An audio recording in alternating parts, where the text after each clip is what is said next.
Hi friends, ఈరోజు 10 to 15 మినిట్స్లో tan removal గురించి చెప్తాను. ముందుగా మనం ఒక బౌల్ తీసుకొని మన ఆయిల్ గ్లో ప్యాక్ పౌడర్ని దాంట్లో వేసుకుందాం. చూస్తున్నారు కదా, నేను చూపించినంత క్వాంటిటీ అయితే సరిపోతుంది. దాంట్లో మీ కన్సిస్టెన్సీ తగ్గట్టు వాటర్ని యాడ్ చేసుకోండి. నాకైతే కొంచెం థిక్గా ఉంటేనే స్క్రబ్ చేసుకోవడానికి ఈజీ ఉంటుందని చెప్పి థిక్ చేస్తున్నాను. మీరు ఇంకొంచెం వాటర్ వేసుకోవచ్చు. ఈ పేస్ట్ని మీరు రోజ్ వాటర్తో కూడా చేయొచ్చు, బట్ మనం ఆల్రెడీ రోజ్ యాడ్ చేస్తున్నాం కాబట్టి నో నీడ్. నౌ అప్లై చేసేద్దాం, వచ్చేయండి. ఈ పేస్ట్ మీకు బ్రైట్నెస్కి యూజ్ అవుతుంది. మీకు ఏమైనా పింపుల్స్ ఉన్నా వాటిని క్లియర్ చేస్తుంది because of neem and tulsi. Spots కానీ పిగ్మెంటేషన్ ఉన్న వాళ్ళకి కూడా మన ఆయిల్ గ్లో ప్యాక్ చాలా బాగా యూజ్ అవుతుంది.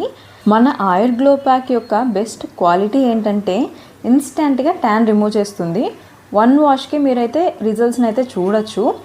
ఫేస్కి అప్లై చేసిన తర్వాత లెఫ్ట్ ఓవర్ని నెక్కి కూడా అప్లై చేసుకోవచ్చు. 10 to 15 మినిట్స్ ఉంచాక స్క్రబ్ చేసి వాటర్తో వాష్ చేసుకోండి, అంతే. డౌట్స్ ఏమైనా ఉంటే కామెంట్ సెక్షన్లో కామెంట్ చేయండి. Thank you.